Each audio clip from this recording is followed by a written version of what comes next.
Welcome back to ABC General Hospital Spoilers channel. Today we will learn about the intense developments unfolding on Monday, February 2, as multiple storylines reach critical turning points that will leave Port Charles residents reeling from emotional confessions. Dangerous revelations and relationships push to their breaking points. Lulu's devastating confession to Nathan. The morning after the unexpected blizzard that trapped residents throughout Port Charles brings a moment of reckoning for Lulu Spencer, who finds herself in an emotionally compromised position at the Bad Gen Cafe. After spending the entire night snowed in with Nathan West, the two shared more than just shelter from the storm. They shared an entire jug of brandy that loosened inhibitions and led to a passionate, unexpected kiss that neither of them can now take back. The weight of what transpired hangs heavily in the air between them as dawn breaks and reality sets in with brutal clarity. Lulu is absolutely freaking out as she processes the magnitude of what happened between them. The guilt is written across her face as she struggles to find the right words to express the tumultuous emotions swirling inside her. With tears streaming down her cheeks and her voice breaking with emotion, Lulu finally breaks the silence with a confession that changes everything. "Maxie would kill me if she knew I had feelings for you." The words hang in the air like a bomb that's just been dropped, and there's no taking them back now. The situation is made infinitely more complicated and heartbreaking by the fact that Nathan's wife, who also happens to be Lulu's best friend Maxie Jones, is currently lying in a coma fighting for her life in a hospital bed. The ethical implications of this confession are staggering. Here is Lulu, admitting to having romantic feelings for her best friend's husband while that friend is unconscious and unable to defend her relationship or confront the betrayal. The guilt that Lulu must be experiencing is surely overwhelming, compounded by the alcohol-fueled kiss they shared just hours earlier. Nathan, for his part, appears completely blindsided by this revelation. His face shows a mixture of shock, confusion, and perhaps even a hint of reciprocated feeling that he's been suppressing. He doesn't exactly know how to respond to such a raw, vulnerable confession. Should he acknowledge his own conflicted feelings? Should he shut it down immediately out of loyalty to Maxie? The poor man is caught between his devotion to his comatose wife and whatever complicated emotions have developed between him and Lulu during their time together. The internal struggle is evident as he tries to process everything while maintaining some semblance of appropriate boundaries in this impossibly difficult situation. Portia's failed attempt at reconciliation. Meanwhile, in another corner of Port Charles, Portia Robinson continues her uphill battle to repair the severely damaged relationship with her daughter Trina Robinson. The wounds run deep, and despite Portia's best efforts to make amends, she finds herself hitting a brick wall of resentment and broken trust. Trina has reached her breaking point with her mother's pattern of deception and secrets. Portia's attempts at reconciliation are met with cold rejection as Trina delivers a devastating blow. The trust between them is completely gone. In Trina's eyes, her mother has proven herself to be fundamentally deceitful, and no amount of apologies or explanations can undo that damage. "I can never trust you again," Trina tells her mother, the words cutting through Portia like a knife. This isn't just teenage rebellion or a temporary falling out. This is the collapse of a mother-daughter bond that may be beyond repair. The history of betrayal runs deep in their relationship. It took Trina an incredibly long time to forgive Portia for keeping the truth about her biological father a secret for years. Portia not only deceived Trina, but also Marcus Taggart, the man who raised Trina as his own daughter, believing her to be his biological child. When the truth finally came out that Curtis Ashford was actually Trina's father, it shattered multiple lives and relationships simultaneously. The revelation was heartbreaking for both Trina and Marcus, who had to grapple with the reality that their father-daughter relationship had been built on a lie. Eventually, Trina did manage to accept Curtis Ashford as her biological father and has been working on building a relationship with him. However, the way Trina is currently acting toward Portia, combined with the absolutely devastated and defeated look on Portia's face, suggests that Trina has completely burned her bridges with her mother. The young woman seems to have decided that she can have a relationship with her biological father without including her mother in the equation. Portia looks absolutely heartbroken, likely realizing that her attempts to protect Trina by keeping secrets have instead resulted in losing her daughter entirely. Cody confronts Molly about the manuscript. In a lighter but still tense storyline, Cody Bell finds himself in an awkward situation after his curiosity got the better of him. After retrieving Molly Lansing Davis's manuscript and its slobber-covered carrying bag from his dog Outback, Cody couldn't resist taking a peek at what Molly had been working on so diligently.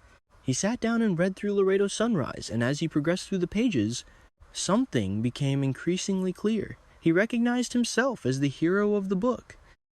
The character descriptions, the mannerisms, the way the protagonist spoke and acted, it was all unmistakably based on him.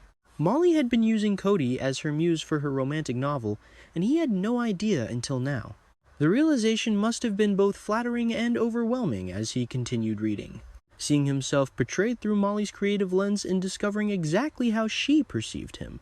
Unfortunately for Cody, his literary discovery doesn't remain private for long. Molly comes back downstairs, presumably to retrieve her manuscript, only to catch Cody red-handed, having clearly read enough of Laredo's Sunrise to understand that he's the inspiration behind her leading man. The look on Molly's face suggests she's absolutely mortified that her secret is out. This was her private creative project, a way of exploring her feelings and thoughts through fiction. And now the subject of that fiction knows all about it. Cody, realizing he's crossed a line by reading her work without permission, immediately tries to explain himself and likely apologize for the invasion of privacy. But Molly's reaction catches him completely off guard. He can't believe what he's hearing from her as he responds with disbelief. "You're mad because now I know what you really think of me." The irony isn't lost on him. She's upset not about the invasion of privacy itself, but about the fact that her true feelings and perceptions have been exposed through her writing. This confrontation promises to force both of them to address feelings that may have been simmering beneath the surface for quite some time. Carly and Valentin's unexpected bonding. Back at Carly's house, an unlikely friendship is forming between two people who would never have expected to find common ground. Carly and Valentin Cassadine have been warming up in front of the fire after Valentin's harrowing night spent searching for his daughter, Charlotte, in the dangerous blizzard conditions.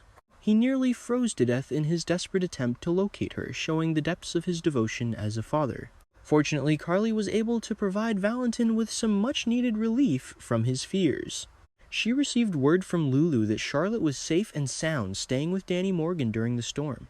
The knowledge that his daughter was protected allowed Valentin to finally relax and let his guard down, something he rarely does with anyone. The two have been having quite an extensive and meaningful conversation, both opening up to each other in ways that surprise them both. There's a vulnerability in their exchange that neither expected when the evening began. Carly finds herself telling Valentin something significant. He's not the person she thought he was. She's gaining a new understanding of who Valentin Cassadine really is beneath the reputation and the rumors. This revelation appears to come in response to Valentin expressing something similar to Carly, that she too has surprised him with her character and depth. They're bonding on a parent-to-parent level, connecting over their shared experiences of loving their children fiercely and being willing to do whatever it takes to protect them. Both have made questionable choices in their lives, both have complex pasts, but in this moment they're recognizing the humanity in each other.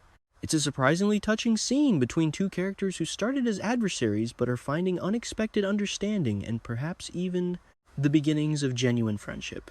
Josslyn's growing danger at Windermere, while peaceful bonding is occurring at Carly's house. Her daughter Josslyn Jax finds herself in a situation that's far more dangerous than she realizes. Still stranded at Windermere due to the blizzard, Josslyn believes she has the upper hand in her interaction with Ross Cullum, whom she recognized from a previous encounter. She thinks he doesn't recognize her as he's been presenting himself as Matthew, the caretaker of the Cassadine estate. However, Josslyn's assumptions about having the advantage in this situation couldn't be more wrong. The questions Cullum is asking should be setting off alarm bells in her head, but she seems oblivious to the danger. He's asking her pointed, probing questions that reveal he knows exactly who she is. The intense way he's staring into her eyes as they sit together on the couch in front of the fireplace should be her first clue that her cover story isn't fooling anyone. "Wonder what other secrets you're keeping?" Cullum asks, his words loaded with implication and threat. Josslyn had told him she was Lucas Jones's niece and a student at Port Charles University, both facts that are technically true, but hardly the full story. But the real question hanging in the air is whether Cullum saw her at the Five Poppies, the location where his criminal activities have been centered. If he recognizes her from that encounter, Josslyn could be in serious danger. She's alone in a remote location with a dangerous criminal who has every reason to want to silence anyone who might expose his operations. The tension in this scene is palpable. and viewers will be on the edge of their seats, wondering if Josslyn will realize her peril before it's too late. Jason and Britt's dangerous revelation. Finally, Jason Morgan is connecting the dots as he continues his crucial conversation with Britt Westbourne, who has finally opened up to him about the dangerous situation she's found herself in. Britt revealed that she's been forced to work on her father's final project against her will, trapped in a situation she never wanted to be part of. The details of her captivity and coercion are finally coming to light. Jason managed to bring Britt to what appears to be a remote cabin, possibly one of Sonny Corinthos' safe houses where they can talk without being overheard or discovered. She arrives soaking wet and shivering after renting her own boat in a desperate attempt to return to the mainland and escape her captors. The conditions were treacherous, but she was willing to risk everything for a chance at freedom. Now, in the relative safety of the cabin, Jason is pressing Britt for more information about the people who have been holding her captive and forcing her to work on the mysterious project. While no names have been mentioned yet, Britt is likely still too terrified to identify her captors directly.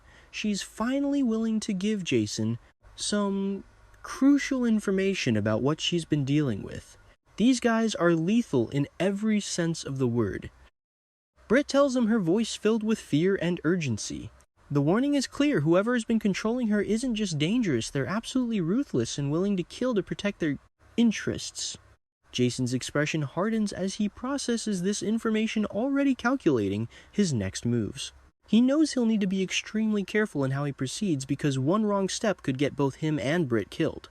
The stakes couldn't be higher as this dangerous storyline continues to unfold.